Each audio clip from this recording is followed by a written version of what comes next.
Welcome to aroma சமையல். நம்ம இன்னைக்கு வீடியோவில் புடலங்காய் போட்டு ஒரு பொரிச்சு கூட்டு பண்ண போகிறோம். அது எப்படி பண்ணுறதுன்னு பார்க்கலாம். இப்போ நான் வந்து சாதம் குக்கரில் பண்ணுறதுக்கு எடுத்து வச்சுட்டுருக்கேன். அரிசி அந்த மாதிரி வாஷ் பண்ணி, அதே மாதிரி புடலங்காவையும் க்ளீன் பண்ணி வாஷ் பண்ணி எடுத்து வச்சுட்டுருக்கேன் கட் பண்ணி. ஸோ அது கூடவே நம்ம வந்து பயத்தம்பருப்பு சேர்க்க போகிறோம். அது வந்து ஒரு 1.5 குழிக்கரண்டியும் ஒரு 2 டேபிள் ஸ்பூன் கடலைப்பருப்பும் இதில் சேர்த்துக்கிறேன். கடலைப்பருப்பு போட்டு இந்த கூட்டு பண்ணும்போது ரொம்ப டேஸ்ட்டாக இருக்கும். ஸோ இது ரெண்டையும் நான் இப்போ குக்கரில் வச்சு ஒரு 5 விசில் வச்சு எடுத்துன்னு வரேன். இந்த பருப்புக்கு நம்ம வந்து மஞ்சப்பொடி ஒரு 1/2 டீஸ்பூன் சேர்த்துட்டு தேவையான அளவுக்கு தண்ணி வச்சுட்டு அதையே நம்ம புடலங்காவையும் சேர்த்துட்டு இது ஒரு 5 விசில் சாதத்தோடு சேர்ந்து இந்த கூட்டுக்கு 5 விசில் வச்சு எடுத்துன்னு வரேன். இந்த பக்கம் குக்கரில் சாதமும் புடலங்காய் கூட்டுக்கும் வேக வச்சுருக்கோம். இந்த கேப்பில் நம்ம என்ன பண்ணுவோம், ஒரு கடாயில் 1 டீஸ்பூன் நான் வந்து தேங்காய் எண்ணெய் வச்சுட்டுருக்கேன். எண்ணெய் சூடாகிடுது. இப்போ இதில் வந்து இந்த கூட்டுக்கு வேண்டிய மசாலா அரைச்சிக்கலாம். இப்போ இதில் 3 சிவப்பு மிளகாய் எடுத்துட்டுருக்கேன். இந்த வரமிளகா கூடவே நான் வந்து ஒரு 2 டேபிள் ஸ்பூன் அளவுக்கு உளுத்தம்பருப்பு எடுத்துக்கிறேன். இந்த உளுத்தம்பருப்பு மிளகா வத்தலையும் லைட்டாக வறுபடணும். இந்த வறுத்து எடுத்துக்கும் போதே நம்ம என்ன பண்ணுவோன்னா, இதில் மிளகாவோட கூட ஒரு 1/2 டீஸ்பூன் மிளகு சேர்த்துக்கணும். சேர்த்து நம்ம இந்த கூட்டு பண்ணும்போது நல்லா மணமாகவும் சுவையாகவும் இருக்கும். செம்ம டேஸ்ட்டாக இருக்கும் இந்த கூட்டு. ஸோ இப்போ இந்த உளுத்தம்பருப்பு மிளகா வத்தல் இதை வறுத்து எடுத்துக்க போகிறோம். இது கூடவே நம்ம வந்து நான் இந்த மாதிரி தேங்காய் பெத்தை வச்சுருக்கேன், ஒரு 10 பெத்தை, அதையும் சேர்த்து அரைச்சி விட்டுக்க போகிறோம். ஸோ இதை வறுத்து எடுத்துட்டு மிக்ஸி ஜாரில் போட்டு அரைச்சி எடுத்துன்னு வந்து காட்டுறேன் உங்களுக்கு. இப்போது இந்த மாதிரி மிக்ஸி ஜாரில் போட்டு வச்சுட்டுருக்கேன். இது ஆறட்டும். இது ஆறுற கேப்பில் என்ன பண்ணுவோன்னா, ஒரு கடாயில் திருப்பி 1 டீஸ்பூன் எண்ணெய் விட்டுருக்கேன். அந்த எண்ணெயில் நம்ம என்ன பண்ண போகிறோம், இப்போது ஜீரா மிளகு ரசத்துக்கு வறுத்து எடுத்துக்க போகிறோம். அதுக்கு வந்து நான் ஒரே ஒரு சிகப்பு மிளகாவும் தோரம்பருப்பு 1 டேபிள் ஸ்பூன் எடுத்துட்டுருக்கேன். இது கூடவே 1 டேபிள் ஸ்பூன் மிளகும் எடுத்துக்கிறேன். இது எல்லாத்தையும் ஒன்றா போட்டு லைட்டாக வறுத்து எடுத்துக்க போகிறோம். ஒரு 1 மினிட் வறுத்தாலே போதும். இது லைட்டாக வறுபடட்டும். இது கூடவே நம்ம வந்து இங்கே இது வறுபட்டு முடிச்சதுக்கப்புறம் அதில் சேர்க்கறதுக்கு கருவேப்பிலையும் சீரகம் 1 டேபிள் ஸ்பூனும் எடுத்து வச்சுருக்கேன். ஜீரமிளகு ரசத்தை இந்த மாதிரி வறுத்துட்டு பண்ணும்போது நல்ல வாசனையாகவும் டேஸ்ட்டாகவும் இருக்கும்.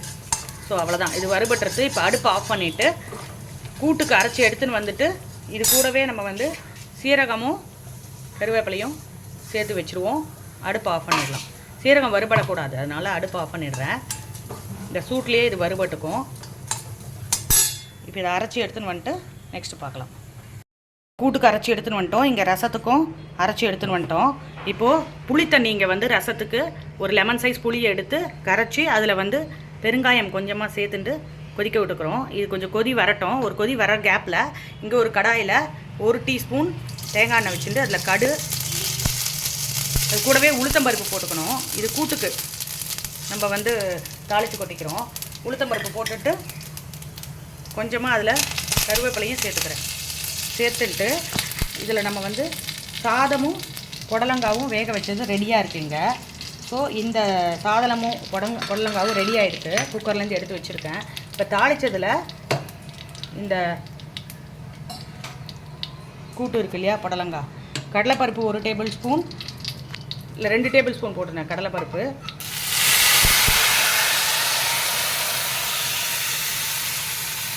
பயத்தம்பருப்பும் சேர்த்து வேக வச்சு குக்கரில் எடுத்துட்டுருக்கேன். அதை இதில் சேர்த்துக்க போகிறோம். நல்லா மிக்ஸ் பண்ணி விட்டுட்டு இதில் வாசனைக்கு பெருங்காயமும் போட்டுக்கிறேன்.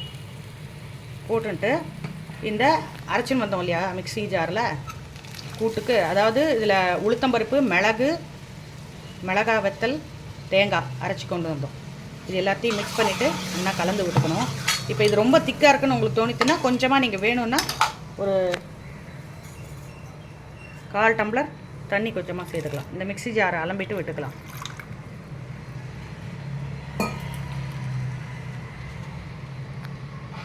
இப்போ இதை நல்லா கலந்து விட்டுக்கோங்க.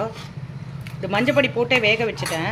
ஆனால் இந்த டிஷ்ஷுக்கு தேவையான அளவு உப்பை மட்டும் இதில் சேர்த்துக்கிறேன். சேர்த்துட்டு நல்லா கலந்து விட்டுக்கலாம். இந்த புடலங்காய் கூட்டு வந்து மிளகு போட்டு பண்ணும்போது நல்ல சூப்பர் வாசனையாகவும் டேஸ்ட்டாகவும் இருக்கும். இதில் வந்து நெய் சாதத்தில் நெய் போட்டு நல்லா சுட சாதத்தில் பிசைஞ்சு இந்த கூட்டு சாப்பிடும்போது செம்மையாக இருக்கும், பிரமாதமாக இருக்கும். இது ஒரு 1 or 2 மினிட்ஸ் கொதி வரட்டும். அப்புறமா நம்ம இதை ஆஃப் பண்ணிக்கலாம். ரசத்துக்கு புளி தண்ணி கொதிச்செடுத்து இதில் நம்ம வந்து ரசத்துக்கு அரைச்சினோம் இல்லையா, தோரம்பருப்பு மிளகு, சீரகம், மிளகாய் வத்தல் அதை இதில் சேர்த்துக்க போகிறோம். அப்புறம் இதுக்கு ஏற்கனவே கொஞ்சம் பெருங்காயம் சேர்த்துருக்கேன். தாளிக்கும் போது கொஞ்சம் பெருங்காயம் சேர்த்துக்கலாம். இது ஒரு கொதி வரட்டும். இப்போ கூட்டு சூப்பராக ரெடி ஆகிடுது. இப்போ இதில் நம்ம வந்து மேலாக கொஞ்சம் கொத்தமல்லி சேர்த்துன்ட்டு அடுப்பை ஆஃப் பண்ணிடலாம். இங்கே ரசத்துக்கு இந்த மாதிரி சூப்பராக கொதி வந்துடுது. இப்போ இதில் நம்ம வந்து இந்த ரசத்துக்கு தேவையான அளவு உப்பு சேர்த்துக்க போகிறோம்.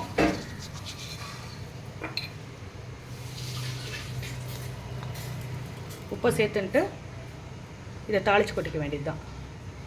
ரசத்துக்கு தாளிக்க 1 டேபிள் ஸ்பூன் நெய் எடுத்துட்டுருக்கேன். ரசத்துக்கு எப்போவுமே நெய்யில் தாளித்தா நல்லா வாசனையாக இருக்கும். அதில் கொஞ்சமாக கடுகு வெடித்ததும் கருவேப்பிலை, அப்புறம் கொஞ்சமாக பெருங்காயம் இதுலேயும் கொஞ்சம் போட்டுக்கோங்க. இதெல்லாம் சேர்த்து இதில் ரசத்தில் விட்டுருக்கோம்.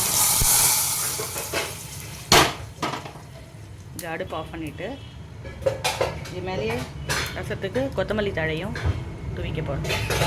இந்த ரசம் வந்து இந்த கூட்டோட புடலங்காய் கூட்டோட சாப்பிடும்போது செம்ம டேஸ்ட்டாக இருக்கும். சீரகமிளகு ரசம் இதுவும் ரெடி ஆகிடுது. இங்கே கேரட்டும் வெள்ளரிக்காவும் இந்த மாதிரி கோஸ்மல்லிக்கு துருவி ரெடியாக வச்சுருக்கேன். இதில் நம்ம வந்து ஒரு தட்கால எண்ணெய் வச்சுட்டு அதில் கடுகு உளுத்தம்பருப்பும் சேர்த்துக்கணும். அதில் சேர்த்துட்டு பெருங்காயமும் அதில் சேர்த்துக்கணும் வாசனைக்கு. சேர்த்துட்டு இது வறுபட்டதும் கடுகு வெடிச்சாச்சு. இதை ஆஃப் பண்ணிவிட்டு இதில் கலந்துட்டு சேர்த்துக்க போகிறோம். சேர்த்துன்ட்டு இதில் இன்னும் கொஞ்சம் பெருங்காயம் சேர்த்துக்கலாம். இதில் தயிர் சேர்த்து கூட நீங்கள் சாப்பிட்லாம் இந்த கேரட் கோஸ்மல்லியில். இங்கே நான் வந்து கொத்தமல்லி தழை கொஞ்சம் வச்சுருக்கேன், அதையும் இதில் சேர்த்துக்கிறேன். ஸோ இந்த மாதிரி சூப்பராக கேரட்டும் ரெடி ஆகிடுது. கோஸ்மல்லிக்கு தேவையான அளவு உப்பையும் இதில் சேர்த்துட்டு மிக்ஸ் பண்ணிக்க போகிறோம்.